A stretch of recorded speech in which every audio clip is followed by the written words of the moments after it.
I returned for Christmas. I found my daughter sat alone with no gifts. A note from my mother-in-law. We're celebrating without her in the Bahamas. She's your burden. She wasn't crying. She looked at me and said, Dad, while they were packing, I found something in Grandpa's office. They don't know I have it. She handed it to me. I saw it and laughed. I made a call. They had no idea what was waiting for them when they came back. But before I begin, please like and subscribe to the channel. And we'd love to hear which part of the world are you joining us from. Let us know. Now, let's dive into today's story. Trent Holloway had been awake for 22 hours straight when he crossed the Montana state line. The truck's heater rattled low and steady, pushing out warm air that smelled faintly of oil and stale coffee. Outside, the world was nothing but white. Snow had pressed down on the fields, packed tight along the highway shoulders, and turned the roadside pines into heavy gray shapes half dissolved in the dark.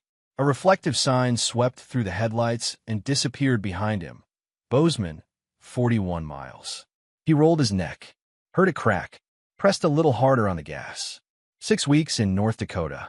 6 weeks of frozen ground and cracked knuckles and pipeline work that had no patience for tired. The kind of job that stripped everything down to function. Wake up, eat, work, sleep, repeat, until you stopped thinking in terms of weeks or weather and just thought in terms of what still needed doing. He had missed Thanksgiving. He had missed 2 of Macy's school events, a reading performance and a science fair.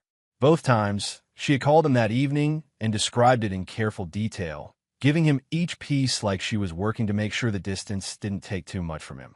He had listened and laughed in the right places, and each time he hung up, he had sat for a minute in the bunk room silence with a kind of ache that never got easier to carry and that he had never once talked about out loud. But the job had closed 3 days ahead of schedule. The crew had been solid. The weather had cooperated during the final stretch, and Trent had been on the road before noon without calling ahead. He had made the decision somewhere around the Nebraska border. A surprise was worth more right now than a phone call. He wanted to see her face before she had time to prepare it. He had pictured it the whole drive down. Macy hearing the truck crunch into the driveway. The front doors swinging wide before he even killed the engine. Her running out in her socks, not stopping for shoes, not stopping for a jacket, not stopping for anything. Arms already out before she hit the porch steps.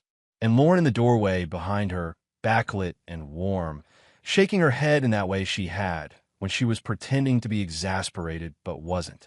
The living room light golden through the curtains. He had driven the last 4 hours on that image. It was the kind of thinking that had kept him going through the whole 6 weeks. The kind of mental anchor a person creates when the work is hard and the distance is real and there's nothing to hold onto except the fact that there's something good waiting at the end of it. He was not a man who needed much. He had proven that across years of field work, of camps and temporary housing and meals eaten standing up in the cold. But Macy was the exception to his general self-sufficiency, the one thing he needed the way you need water rather than the way you need coffee.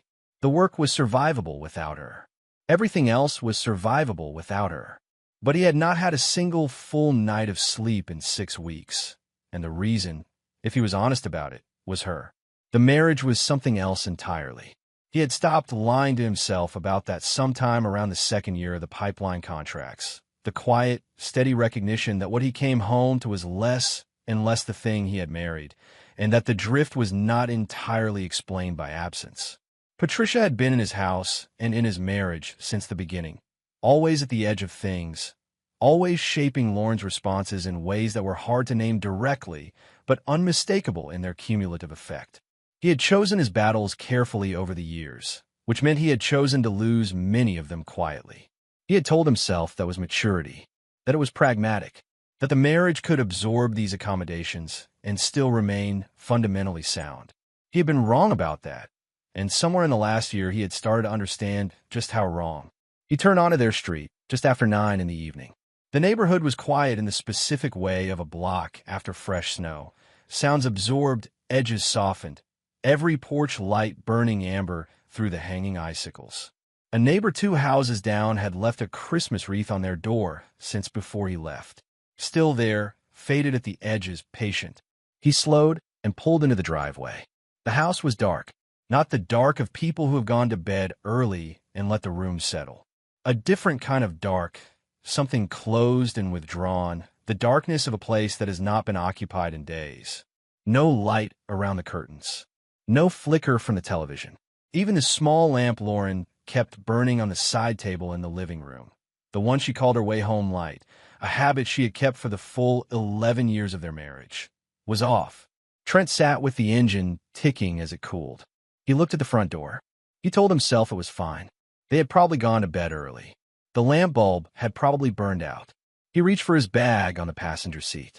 His boots hit the driveway and sank into 3 inches of undisturbed snow. Clean surface. Not a single tire track coming in. Not a single footprint going out. The snow was not fresh. The surface had started to crust, and the edges of the flakes had merged into each other in the way that took at least a day, maybe 2. He stopped walking. He stood there in the dark and the cold with his bag in his hand and looked at his own front door, and the image he had been driving toward for 4 hours dissolved quietly, without drama. He put one foot in front of the other and moved toward the house. The front door was unlocked. A low current moved through him that he did not let reach his face. Lauren always locked that door.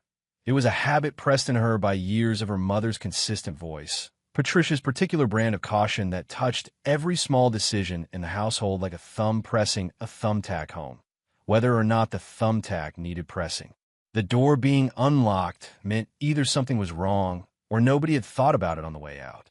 He was not sure which one troubled him more. He pushed the door open and stepped inside and stopped moving. Cold. Not surface cold. Not the kind that builds up overnight when the heat gets turned low. This was a deeper cold. The cold that accumulates over days when a house sits without movement, without cooking, without anyone running the taps or opening doors. The kind of cold that works its way into the walls. He could see his breath for just a moment before the air around him slowly equalized. He stood still, listened. Nothing. No television. No footsteps. No hum of daily occupation. And then, from the living room, small and careful, "I'm here, Dad." He moved toward it. She was on the couch, tucked under the decorative throw, the white and gray one Lauren had bought, because it looked good draped over the armrest and photographed well, the kind of blanket meant for aesthetics rather than actual warmth. Macy had her knees pulled up to her chest and her hands folded in her lap. The room was almost dark except for the pale ambient light filtering in through the snow-covered windows. She looked at him when he came through the doorway, and she was not frightened and she was not crying. She looked at him the way someone looks at a person they have been waiting for, not desperately, but with relief, the specific relief of a child who has been managing something alone and can now stop. That expression on an 8-year-old's face was the most disturbing thing he had ever seen in his life. Not because it was hysterical, because it was composed. He crossed the room in 3 steps and crouched down in front of her. He put his hands on her knees and looked at her face in the faint light. Her cheeks, her lips, the color in her eyes. "Hey." He kept his voice low and even. "Talk to me. Where is everyone?" "They went on a trip," she said. She said it the way she might have said it was cold outside, or that school started at 8. A fact. Just a fact. What trip? Where did they go? The Bahamas. She shifted slightly under the blanket and looked down at her hands. "Grandma said I just slow them down." He stayed crouched there for a moment, holding that sentence in his chest. Then he stood up and walked to the kitchen. He turned on the light and opened the refrigerator. A jar of mustard, 2 soda cans, a box of baking soda that had been in there since before he left. He closed it, opened the pantry, a cereal box on its side, light enough when he lifted it to have almost nothing in it. A single can of chicken broth, a row of spices that no child would ever open on her own. He stood in the middle of the kitchen for a moment. He was not a man who needed to pace or move when he was thinking. He stood still and let the full shape of the situation settle over him the way cold air settles into a space. Evenly, completely, without drama. He had walked into this house expecting warmth and found a cold, dark room and a child who had been rationing cereal for 2 days. His wife had left a note on the counter in her slanted handwriting that communicated, with its breezy brevity, Not just what she had done, but how she had thought about doing it, as an inconvenience managed, not a failure to account for. On the counter beside the empty fruit bowl, there was a note, torn from the small notepad they kept near the phone, written in Lauren's looping, slightly slanted handwriting. The kind of handwriting you use when you're writing something standing up, not sitting down, not giving it much time. We needed a break. Macy's fine. You'll be back soon anyway. Lauren, he read it once. Then he read it again, slowly. Then he set it back down on the counter, very carefully, and he stood there with his hands braced lightly on the edge of the counter, and he looked at the wall. He heard Patricia in every word of it. He had been hearing Patricia in Lauren's decisions for years. Her logic, her framing, her particular gift for presenting other people's needs as responsibilities those people had already pre-agreed to carry. Patricia Doone had spent her entire adult life deciding what was necessary and then informing everyone around her of the decision after the fact, with the serene confidence of someone who has never been seriously held accountable for the gap between what she said and what actually happened. Lauren had grown up inside that system and had come call it good judgment. He had tried, in the early years, to name what he was seeing, to point at the specific mechanism of it, the way a decision would be made before he was ever consulted, the way Lauren would present it to him as something already settled, the way any pushback on his part became, in the retelling, evidence that he was difficult rather than evidence that he had a reasonable point. He had been patient because he had loved Lauren, and because he had believed for a long time that patience was the appropriate response to something that was habitual rather than malicious. He had thought the marriage would create its own gravity, eventually, strong enough to draw Lauren free of Patricia's orbit. He had been wrong about that. The orbit had only tightened, and now it had produced this. A note in slanted handwriting in a cold house and a child who had been surviving on water for a day because she did not want to be a problem. He walked back to the living room and sat on the edge of the coffee table, facing Macy. "When did they leave?" he asked. 3 days ago." She was watching him with steady eyes. "What did you eat?" She pulled the blanket a little tighter and looked at it. "There was cereal. I had that for 2 days. I tried to make it last." She paused. "Then it ran out." "Then what?" "Water." She said it simply, without complaint. The way she said it was what hit him hardest. The matter-of-factness of it, the absence of self-pity. "I didn't want to call anyone. I didn't want to make trouble for anyone." He sat very still for a moment. He was aware of something happening in him that was not like anger, though it was born from the same place anger came from. It was quieter, more final. The feeling of a load-bearing wall that has been quietly undermined for years suddenly going solid. Not cracking, not breaking outward, just resolving into a new permanent form. A door swinging shut at a depth he wouldn't fully measure for days, maybe weeks. He reached out and placed one hand gently on the side of her face. Her skin was cool, not dangerously cold, but the cool of a child who has been surviving on inadequate warmth for several days. "You are not going to have to do that again," he said. She looked at him. He held her gaze. "I promise you that," he said. She believed him. He could see it happen, a small, invisible release of something she had been holding. She had not cried once since he walked in. She had not asked him for a single thing. She had just waited with the patience of someone who had decided to trust the waiting, and now she could stop. He tucked the blanket properly around her, stood up, and went to check every room in the house. He made eggs, found 3 at the back of the fridge, a last half stick of butter wedged in the door. He scrambled them slowly and properly, not rushing, not letting his mind pull him away from what his hands were doing, and toasted the last 2 slices of bread and poured her a glass of water from the filter on the tap. He set it all in front of her at the kitchen table and sat across from her and watched her eat. She ate steadily and without fuss, the way she ate most things. She had always been a child who didn't perform her feelings at the table. She ate what was in front of her and thought whatever she was thinking and occasionally reported on it when she was ready. About halfway through the plate, she looked up at him with the particular expression of someone who has been waiting for the exact right moment to say something. "Dad, I found something." He waited. "While they were packing in Grandpa's office," she said. "Before they left, they were in there a long time. Boxes and stuff. I went in after they drove away because I wanted something to read." There are a lot of books in there, and nobody ever cares when I take one. Walter Dune had been a careful and private man. He had built his money over decades, the way men of his generation often did, quietly without broadcasting, through a combination of land investment, rental properties, and managed accounts that he had tended with the same steady, undemonstrative attention he brought to everything. 3 counties worth of holdings. Properties in Bozeman and Missoula. Numbers that the people around him had consistently underestimated, because Walter had never found it useful to let anyone know exactly what he was worth. He had died 2 years ago of a heart attack on an ordinary Tuesday in October. Patricia had assumed control of the estate within days, moving through the legal machinery of it with a brisk, organized competence that everyone around her had interpreted as grief management, as strength, as a natural extension of a woman who had spent 4 decades running a household and simply applied those same skills to a larger task. No one had looked closely. There had been no reason to look closely. Macy led him down the hallway after she finished eating.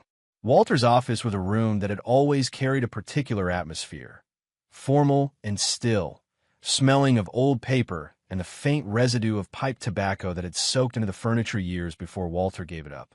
The shelves were lined with binders, reference books, and the kind of organized filing system that belonged to a man who trusted paper more than memory. Some of the file drawers were open. 2 cardboard boxes near the window had been moved and res-tacked without much care, as if someone had been sorting through them in a hurry and had not bothered to make it tidy. Macy pointed to the desk. Wedged partially under the edge of the desk blotter, almost flush with the surface, was a thick manila envelope. Nothing written on it. No label. "I think they forgot it," Macy said quietly. Or maybe they didn't see it. It was under the corner. Trent picked it up. Heavy. He turned it over in his hands, felt the weight of it, then opened the unsealed flap and drew out the contents. He spread them across the desk, slowly and methodically. Bank statements going back 3 years, from accounts he had never seen referenced in any estate paperwork. Property transfer deeds for 3 parcels of land, each stamped with a recording date that fell within the first 60 days after Walter's death. Fast, he noted, moving fast. A letter on financial firm letterhead from Helena, dated 18 months ago, referencing a portfolio review and alluding, in careful professional language, to discrepancies in the recorded asset transfers that had not been satisfactorily resolved. And beneath all of it, held together with a single metal clip, a will. He recognized the format immediately. He had seen a copy of Walter's will during the weeks following the funeral. A standard document, formal and clean, leaving the estate primarily to Patricia with modest provisions for Lauren. A document everyone had accepted without question, because there had seemed to be no reason not to, and because Patricia had moved through the process so smoothly and efficiently that questioning it would have felt like an insult to a grieving widow. This document had the same letterhead, the same legal language, but the date was 14 months earlier than the version that had gone through probate, and the terms were completely different. He read it once, quickly. Then he set it down and read it again, more slowly, not because he had missed anything, but because he needed to let it settle.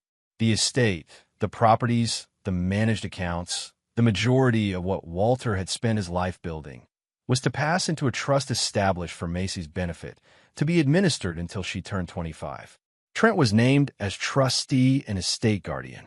Lauren received a modest living provision sufficient for her basic needs. Patricia received her personal property and the family home she had been living in for 30 years. Nothing more. Walter had known something. He had not said it to anyone, as far as Trent could tell. He was not a man who aired his concerns or made announcements. But he had seen something in the women who lived closest to him, something he had decided he could not leave unaddressed, and had done the only thing available to him.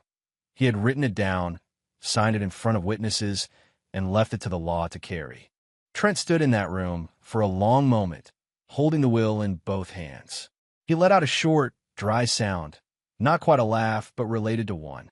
The sound of understanding arriving late, of pieces that had been scattered across years suddenly settling into a shape that seemed, now, to have been obvious all along.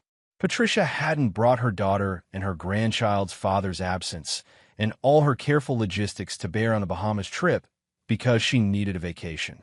She had come to this office to finish what she had started in the weeks after Walter died, to make sure that every piece of paper that could undo what she had done was gone. And she had found everything she was looking for except this. This she had left behind. He looked toward the doorway. Macy had already gone. He stacked the documents carefully, returned them to the envelope, and tucked it under his arm. He turned off the office light, walked to the kitchen, and sat down at the table. He took out his phone.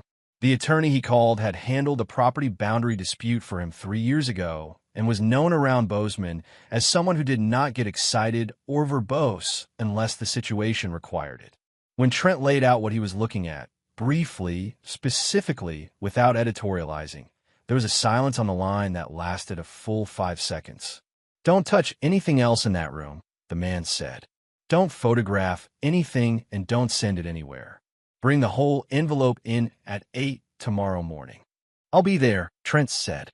He hung up, put the envelope on the counter where he could see it, went down the hall to sit with Macy until she fell asleep, which didn't take long. She was out within 10 minutes, curled on her side under a blanket he had retrieved from the linen closet, a real one this time, heavy and warm. He sat in the chair beside her bed and listened to her breathe and let the full weight of the evening rest on him without pushing it away. She had been alone for 3 days. She had run out of food, and she had not called anyone because she had not wanted to be a problem. She had waited. He was going to make sure she never had to wait like that again. Caleb Rourke's office was on the second floor of a brick building on Main Street that had outlasted 3 separate renovation waves in that part of downtown without changing much about itself. The carpet was old, and the furniture was solid, and the man behind the desk looked like he had been constructed for exactly this kind of room. Broad across the shoulders, unhurried, with a listening quality about him that made you feel as if every word you said was being accurately filed rather than merely heard. He read through the documents for a long time without speaking. Trent sat across from him and let the silence work. Outside the window, Bozeman's morning traffic moved through the slushy streets below, the slow, careful movement of a city that was accustomed to winter and had made its peace with it. He had left Macy with Farrell 2 doors down, a retired schoolteacher who had known Macy since infancy and who had opened her door that morning, looked at Trent for exactly 2 seconds, and said, "She'll be fine. Go. No questions. No further discussion." Caleb set the last page down. He placed his hands flat on the desk surface and looked across at Trent. "This is real," he said. "Not a draft. Not a preliminary.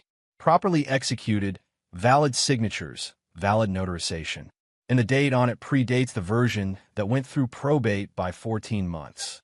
He tapped the edge of one of the property transfer deeds. These filings happened fast, within 60 days of Walter's death. In my experience, that's not how an estate settles naturally.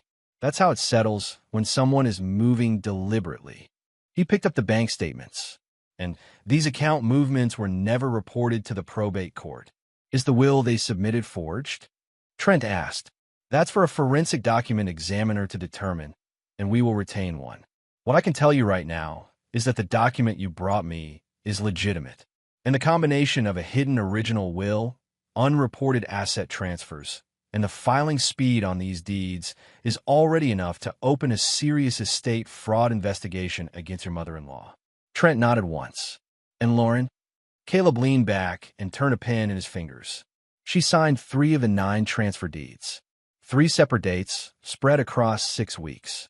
Either she understood precisely what she was putting her name to, or she allowed her mother to manage her hand without asking enough questions.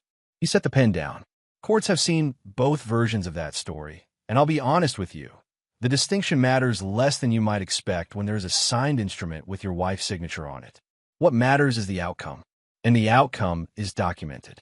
Then there's the matter of Macy, Trent said.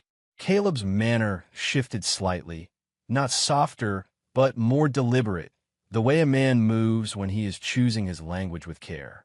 "I need everything documented. Medical examination today, not this afternoon, this morning. I want a pediatrician's report in hand. I want photographs of the house as you found it. Any security camera footage that establishes the timeline of who came and went and when. Phone records that confirm your wife knew your return date. He opened a fresh notepad. If you can build that package, I can file for emergency temporary custody by the end of the week. That means Lauren cannot remove Macy from the county without a court order while the hearing is pending. And the financial case runs alongside it, Trent said. Parallel tracks. The child endangerment case is faster and cleaner. The fraud case is bigger. Together, they make each other stronger. Trent looked at the documents spread across the desk. Walter's careful handwriting on the original will, the notary stamp, Lauren's neat signature on the transfer deeds. All of it patient and quiet and waiting. File everything, he said. He worked through that week with the same focused precision he brought to pipeline jobs. No shortcuts, no steps skipped, every piece of information documented before the next piece was started. On the first full morning, he took Macy to Dr. Ellen Foss, who had been their family pediatrician since Macy was a toddler. Ellen was thorough and unhurried, and when Trent explained what had happened in plain, factual terms, she conducted a complete assessment without comment. She noted the mild dehydration, the weight reading that was down from Macy's last visit 3 months prior, and an elevated resting heart rate consistent with physical and emotional stress. She completed her written report and had it ready by 4 that afternoon. That evening, Trent sat at the kitchen table with his laptop and pulled the security camera footage from the cloud account it automatically uploaded to. He went through the files frame by frame. Lauren's car left the driveway at 10:47 a.m. on a Tuesday. After that, nothing. 3 days of footage with no vehicle returning, no figure at the front door, nothing passing through the camera's field except wind and blowing snow. The timestamp ran clean and unbroken. He printed the summary and the key still frames. Then he pulled their last full text exchange, going back 2 weeks. The message in which he had written 2 more weeks at least carried a red receipt. Lauren had seen it the morning it arrived. The follow-up message, in which he had mentioned possibly finishing early, but said he couldn't commit to a date, was more ambiguous. But the first one, the clear one, was there. She had read it, and she had known. He put everything into a folder on the kitchen counter and started a second one the next day. The bigger piece came on the 4th day. Caleb had spent the first 2 days of the week working his network of contacts, a quiet, deliberate process of calls and outreach that Trent was not privy to in real time, but that produced results. One of those calls reached a man named Douglas Hart, who had served as Walter Dune's personal financial advisor for 11 years before Walter's death and was retired now in Billings. He answered the phone on the second ring. Caleb gave Trent the summary that same evening in the same office. "He's willing to testify," Caleb said. "He told me that approximately 2 months before Walter died, Patricia came to him and asked about restructuring certain accounts so that they would transfer automatically to her on his death, bypassing the will entirely. He declined. He thought that was the end of it." He paused. After Walter died, Douglas attended the estate proceedings out of respect. He sat in that room, and he saw the will they presented to the court, and he knew immediately that it was not the document Walter had shown him and discussed with him in detail. But he told himself he was misremembering. He said he wasn't certain enough to cause trouble for a grieving family. "But now he is," Trent said. "Now he is." Caleb opened a folder. He kept copies of the session notes Walter sent him after every meeting. Walter had a habit of sending written confirmations after every significant conversation, 11 years of them. They discuss the will explicitly. They discuss Patricia's approach to him. They discuss Walter's decision to restructure the estate in Macy's favor and his reasons for it, which he apparently laid out in writing with considerable clarity. Caleb looked at Trent. Walter knew what Patricia was likely to do after he was gone. He built as much of a paper trail as he could. He just wasn't able to make sure the right document survived. Trent thought about Walter for a moment. He had never been particularly close with the man. Walter was contained and formal, the kind of person who kept his internal life well behind the perimeter of what he was willing to say in company. But he had paid attention. He had watched the people closest to him with the patient, private attention of someone who was taking stock. And when he had seen enough, he had done the only thing within his power. He had written it down. He had made it legal. and he had trusted that the paper would outlast the deception surrounding it. He had been right, just not in the way he had probably planned. Lauren signed 3 of the transfer deeds, Trent said. 3 of 9 across 6 weeks. Hart's testimony doesn't address Lauren's specific knowledge. Patricia ran the executor function, and Lauren wasn't always present for the transactional work. But the signatures are there, and the dates establish a pattern. It wasn't a single momentary confusion. Then we have everything, Trent said. Caleb looked at him across the desk. We have more than enough. He waited until all of it was confirmed and secured. The medical report, the camera footage, printed and annotated. The real will, now with Caleb's office, and submitted to the forensic examiner, whose preliminary finding had come back in 48 hours. The document was genuine, and the signatures matched Walter's verified handwriting from multiple independent reference samples. Douglas Hart's signed affidavit, the property deeds with their dates, the bank records, the full text message history, all of it in order, cross-referenced, and on file. Then he called Lauren. She picked up on the 3rd ring. Her voice had the easy warmth of someone who was somewhere beautiful and warm and had not yet been required to account for anything. He could hear ambient sound behind her, light wind, distant conversation, something open and southern.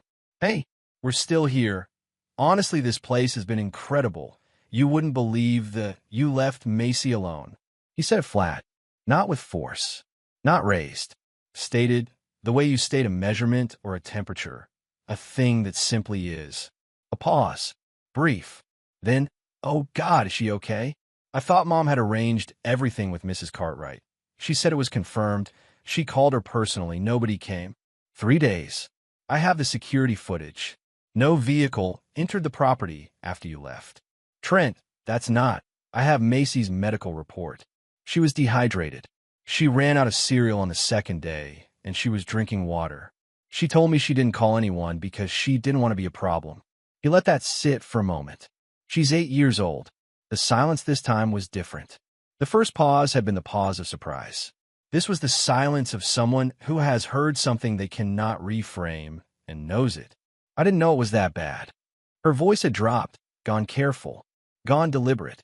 You know how Mom is. She says something is handled, and I believe it's handled. That's how it's always worked. She has never let something fall through that badly before. I had no reason to think. I know, Trent said. A brief pause. I would never have left if I found Walter's real will. The silence this time was complete.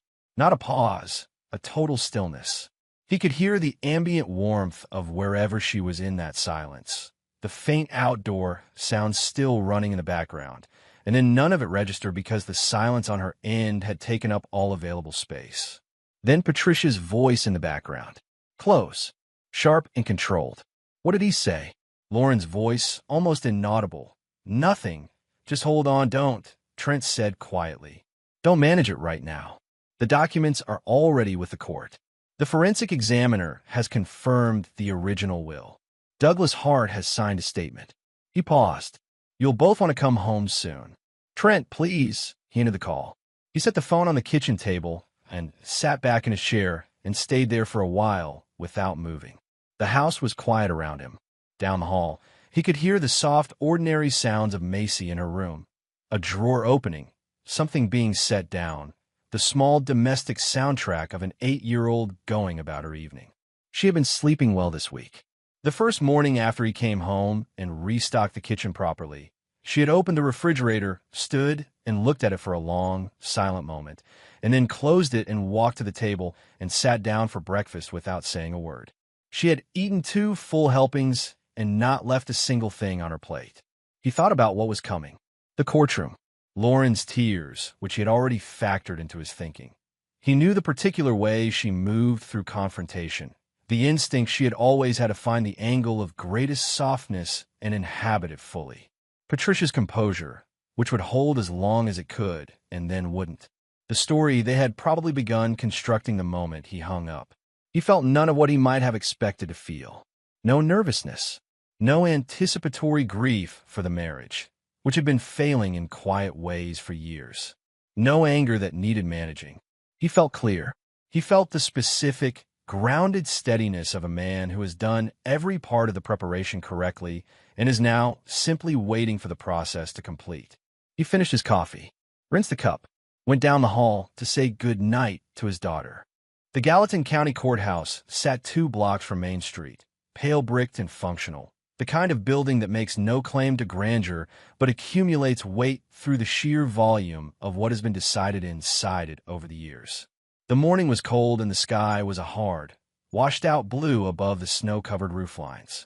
Trent arrived 20 minutes early. He walked the block once before going in, an old habit from years of construction and pipeline work, the habit of walking a space before you commit to it, understanding the physical reality of a place before the work begins.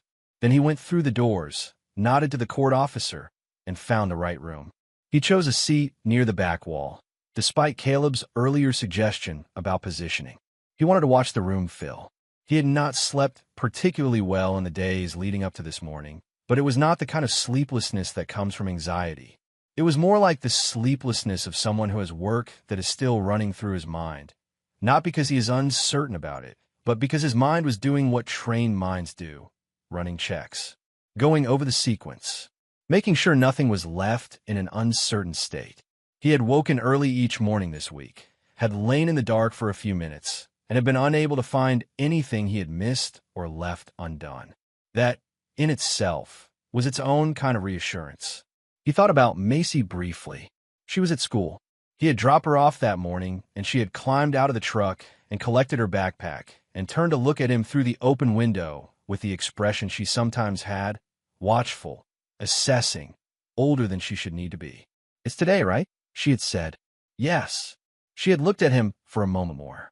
Then she had said, "Okay," and walked through the school doors without looking back, and he had sat there for a moment watching the doors close behind her before pulling away from the curb. It filled steadily over the next 20 minutes. He recognized a handful of faces, old neighbors, people who had known Walter through his land dealings, a woman from Macy's school who had heard something through someone else. They took their seats and spoke in low voices and directed careful, neutral glances toward the front of the room with the particular expression of people who have already formed opinions they are being appropriately polite about not displaying. Lauren came in through the side door with her attorney, a sharp-dressed man whose leather portfolio and measured stride communicated professional competence clearly enough. Lauren was dressed simply, in pale blue, without jewelry, her hair pulled back in a way that was clearly considered and deliberate in its simplicity. She moved slowly across the room, and her eyes were already red at the rims. She sat at the defense table, folded her hands flat on the surface, and kept her gaze down. Patricia entered 2 minutes later. She walked the way she always walked into any room she expected to have authority over. Chin up, pace measured, the unhurried movement of a person who has always been the one setting the terms of any space she entered. But Trent read her in the first 3 seconds. A tightness around the eyes that was not grief, but active suppression, a jaw held 1 degree too deliberately, a stillness in the hands that was not relaxation, but its opposite. She sat beside Lauren and leaned in and said something brief and low, and Lauren gave a small, barely perceptible nod without looking up. The confidence was still present, but it was being managed now, rather than simply felt. That was new.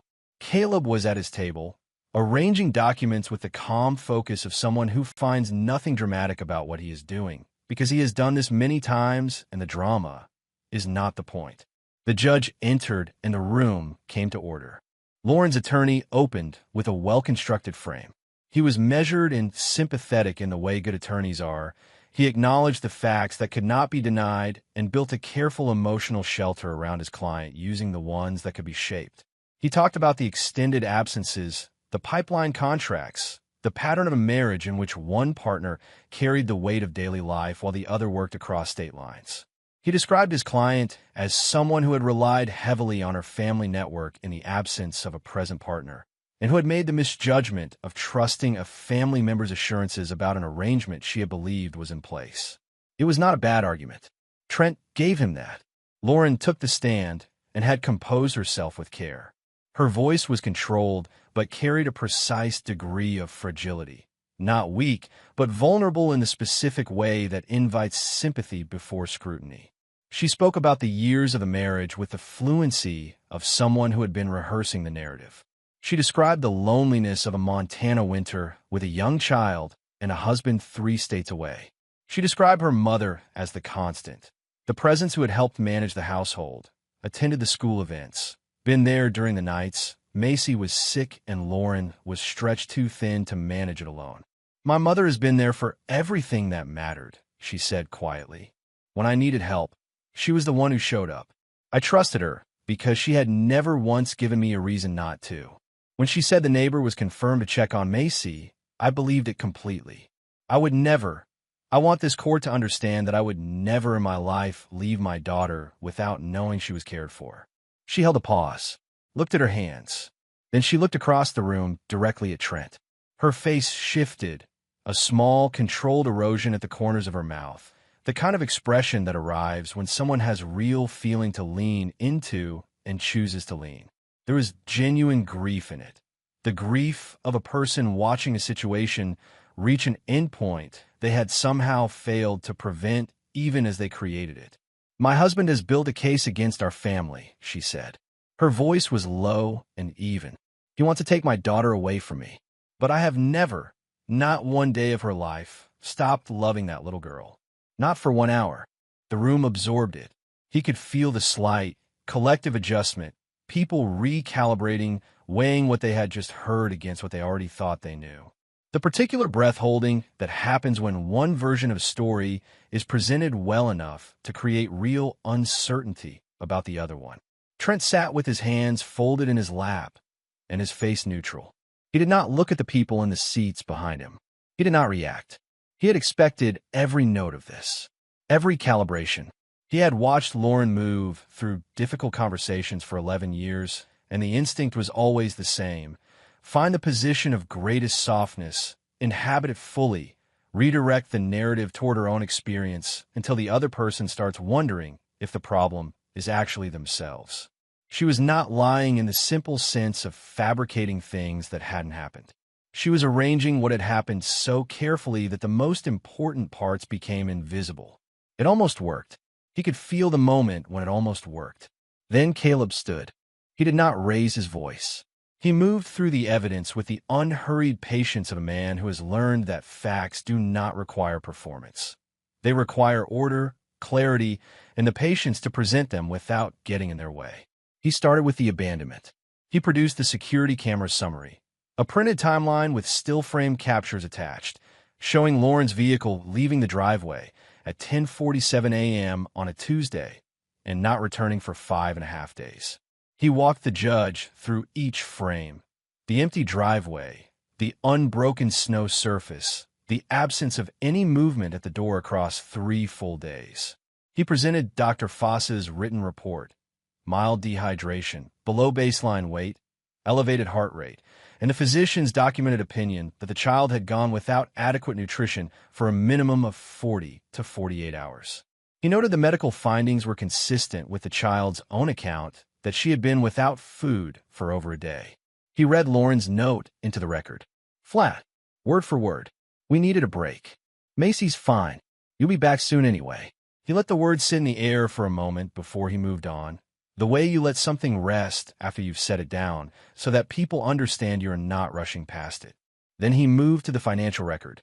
He placed the authenticated original will on the table, confirmed by 2 independent forensic document examiners as predating the version submitted to probate by 14 months.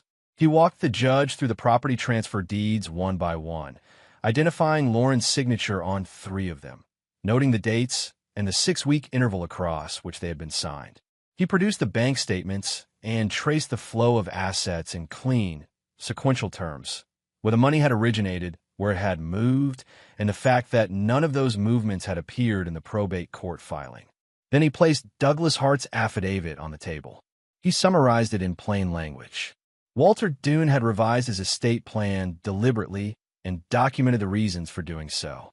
His wife had attempted to redirect those plans before his death, had been refused, and had proceeded through different means after his death.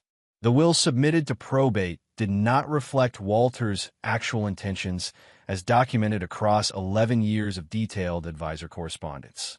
The original had been concealed. The room had gone genuinely still. Lauren's face had been changing since the moment Caleb stood, a slow process of erosion. Not a single crack, but a gradual settling. The way something fails when the structure beneath it is undermined piece by piece. By the time Caleb laid down the affidavit, she was no longer looking at the judge. She was staring at the table in front of her, and her attorney was still beside her, and Patricia, across the room, had gone to somewhere beyond the reach of what was happening in it.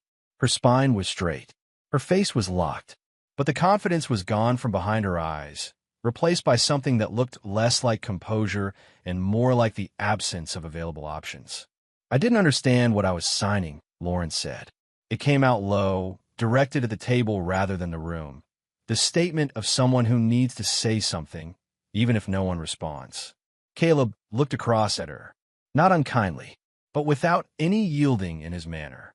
"You signed 3 separate instruments," he said quietly, "on 3 separate dates, each more than a month apart. Each document contained a summary of its purpose on the first page. In plain language." He held one of the deeds up briefly. "You understood enough." The judge had not reacted throughout. She had the complete attention of someone who processes deeply and does not broadcast the processing. Caleb paused, and Trent recognized the quality of that pause. They had talked about this in the office the day before, and this was the pause that came just before the last thing. "Your Honor," Caleb said, "I'd like to present one final piece of evidence." The court officer brought a laptop around and positioned it toward the bench. The room shifted forward by a degree. Trent had installed the indoor camera about 8 months ago, tucked up behind the books on the highest shelf of the living room after he noticed that small things had been disappearing from the house. A watch he couldn't find, some cash from the bureau, a bracelet of Macy's that turned up later in an odd drawer.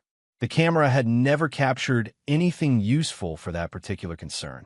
He had largely stopped thinking about it, until the night he came home and walked through every room in the house methodically and remembered that the cloud account was still running. He had sat at the kitchen table that first night with his laptop, going through weeks of automated uploads. Most of it was nothing. Macy watching television by herself. Macy eating cereal at the coffee table in the early afternoon, feet dangling. Trent had felt a quiet, heavy ache watching that. Her alone in the living room, eating cereal at the coffee table, the house empty around her, and he had set it aside and kept going through the files. And then he had found a one dated 3 days before the trip.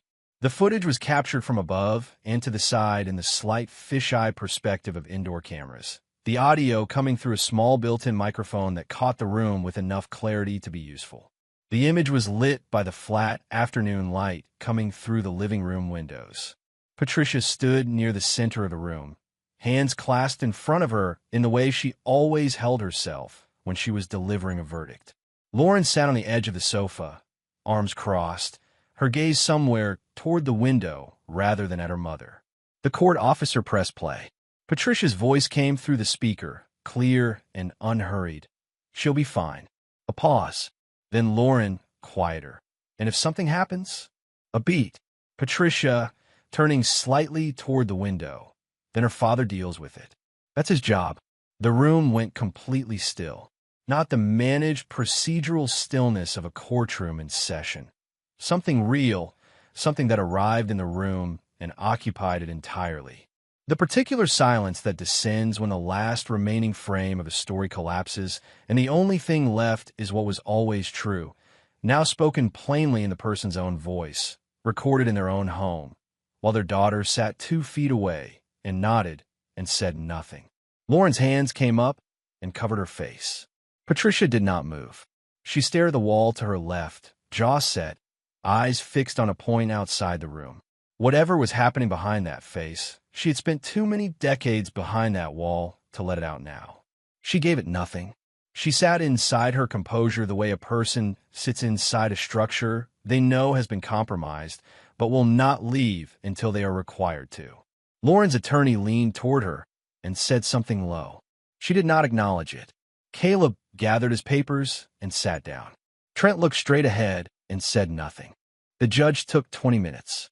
When she returned, she moved through the rulings with the precise, unhurried manner of someone who has already made the decisions and is now simply stating them. On the matter of custody, immediate and full transfer to Trent Holloway, effective at the close of proceedings.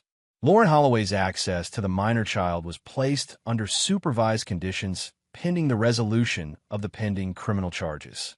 On the matter of the marriage, the divorce petition already on file was granted. The court recommended mediation only in matters relating to the child's formal custody schedule and only following the resolution of the criminal proceedings. On the financial matter, all identified documents were referred to the district attorney's office and the county probate court for a full estate review. The assets identified as improperly transferred were to be frozen pending that review. The court's preliminary findings stated that significant fraud had likely occurred and referred both Patricia Dune and Lauren Holloway for formal criminal charges: estate fraud, falsification of legal documents, and procedural deception of the probate court. The child endangerment charges, filed the previous week through County Child Protective Services, were confirmed and entered to both women's records. The court officer moved first to Patricia. She stood when required. She held her wrists steady and submitted to the process with the formal, deliberate stillness of someone performing composure as a final act of self-definition. No outburst, no argument, no expression directed at anyone in the room. She walked out with her spine straight and her eyes forward, her face a closed door. She did not look at Trent. She did not look at Lauren. If there was something collapsing behind those eyes, she had spent too many years behind that particular wall to let it out now, and she was not going to let it out here. Lauren was different. When the court officer approached her table, she was already coming apart. She rose unsteadily, one hand briefly on the table's edge, as she turned toward the room and found Trent across it.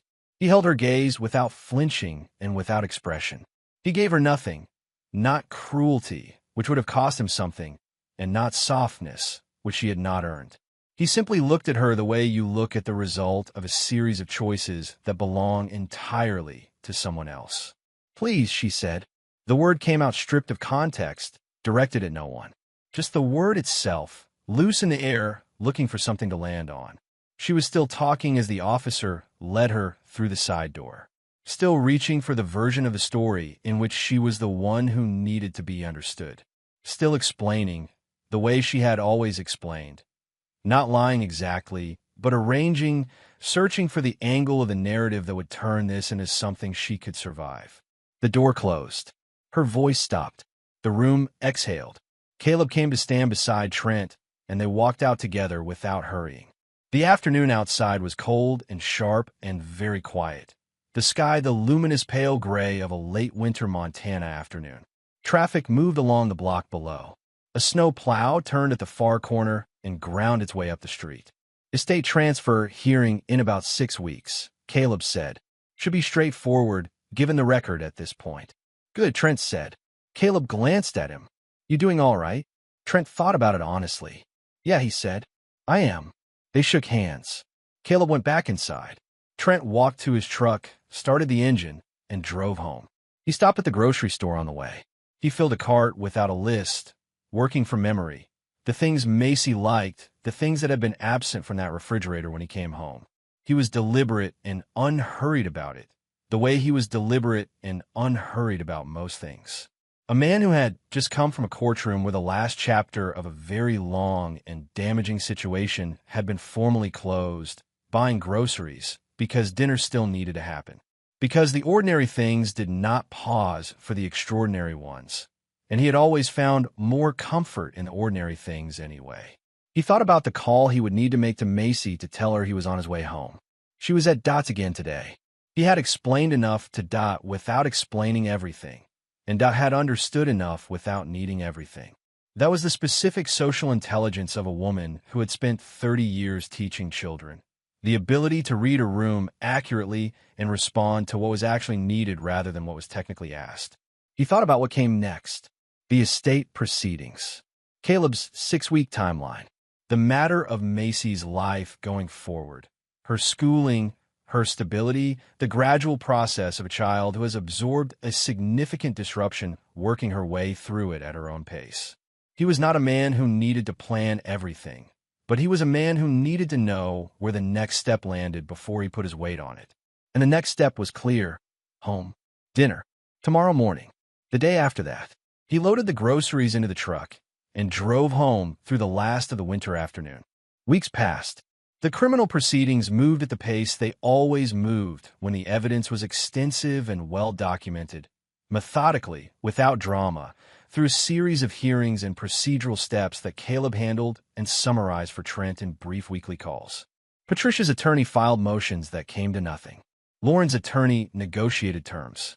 Trent was informed of the outcomes and signed the necessary documents and did not attend any of the subsequent hearings. He had been present for the part that mattered. The estate hearing came in 6 weeks, as Caleb had predicted. The frozen assets were formally transferred into the trust. Macy's name was entered into the legal record as the principal beneficiary of her grandfather's real intention, the one he had documented carefully and trusted to survive, and it had, in the end, done exactly that. Walter's final act of care for his granddaughter had been validated in the same building where it had been undone, and there was something fitting about that, Trent thought, even if fitting was not the same as easy. He focused instead on the house. He shoveled the driveway every morning before Macy woke up, which became its own kind of ritual without his planning it that way. The early dark, the cold air, the clean sound of the shovel, the quiet street before the day had properly started. He repainted the kitchen on a Saturday, the two of them at it with rollers, Macy in an old t-shirt, achieving considerably more paint on herself than the wall, and treating each drip as a significant accomplishment. He fixed the heater vent in her bedroom that had been rattling and only half functioning for a year. He repaired the back gate. He replaced the broken shelf bracket in the hallway closet that he had been meaning to fix since March. He worked through the house systematically the way he worked through any job. Not in a rush, but steadily, each thing handled properly before moving to the next. Macy, for her part, had come back to herself gradually and completely. She ate well. She slept through the night without the broken, light sleep of the weeks before. She started reporting on things at school again. Small things, the way children do, the kind of detail that means nothing to an adult and everything to the person telling it. She had a friend named Petra who apparently had very strong opinions about which lunch table belonged to whom. She was reading a book about wolves. She had decided, without announcing it, that the decorative blanket she had spent 3 days huddled under was not good enough for actual use, and had dragged it to the donate box in the hallway with the expression of someone handling unfinished business. Trent had not said anything. He had just added a second blanket to her closet shelf. He replaced the living room lamp, the way home light. He took it down and put it in a box in the garage, and he and Macy drove to the hardware store on a Thursday afternoon and stood in front of a display of floor and table lamps for the better part of 3 minutes. She had moved methodically along the row, reaching out to touch each one in sequence, considering each with the focused expression she brought to decisions she took seriously. "I like this one," she said, pulling a lamp with a green ceramic base toward her. She said it simply and without hedging, the way she said most things, as if the matter were settled the moment she said it, which it was. He carried it to the register, and they drove home and set it up before dinner, and it sat on the side table in the living room and burned warm and steady, and neither of them mentioned where the previous lamp had been or why it was gone. On a Tuesday evening in late February, Trent was finishing the dishes when Macy came in and spread her homework across the kitchen table. She settled into it with the focused, private concentration she brought to anything she considered worth her attention. Pencil moving, one foot tucked under her on the chair, eraser occasionally enlisted. The kitchen was warm. The light above the table was steady. Outside the window, the February evening had come in dark and quiet. He turned off the tap, dried his hands, sat down across from her. She looked up. "Dad, yeah." She turned her pencil in her fingers, the way she always did when she was deciding whether to say something. "Are they in jail?" He held her gaze. "Yes," he said. "They are." She considered that, looked back down at her homework. After a moment, she said, "Okay," and picked up her pencil and went back to work. No further questions. No elaboration. No performance of feeling. Just a small person who had received the information she needed, processed it, and moved on. The way people move on when the thing they feared most has been named and placed and made to take its actual size rather than the enormous, shapeless size it had while it was still unnamed. Trent sat there and watched her. The kitchen was warm around them. The light was steady.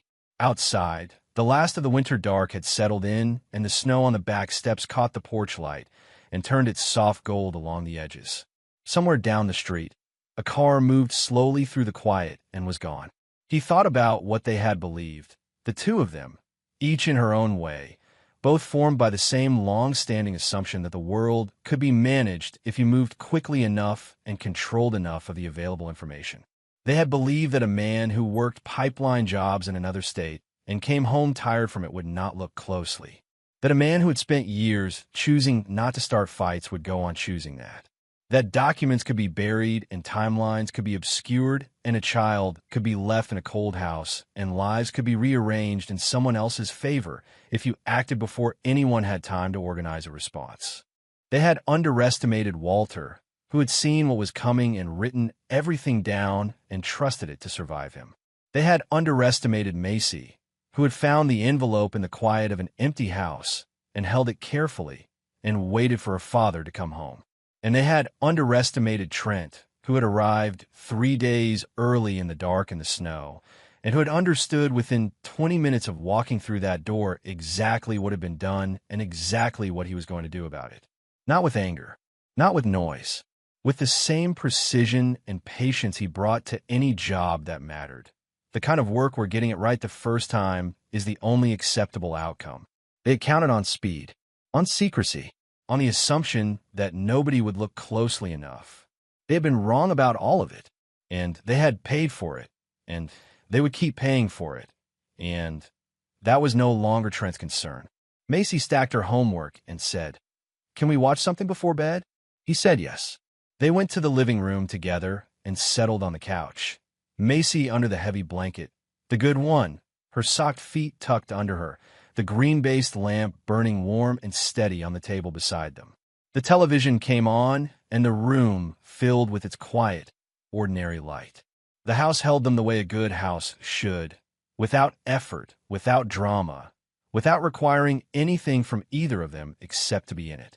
Outside, the winter went on, but inside it was warm, and that was enough.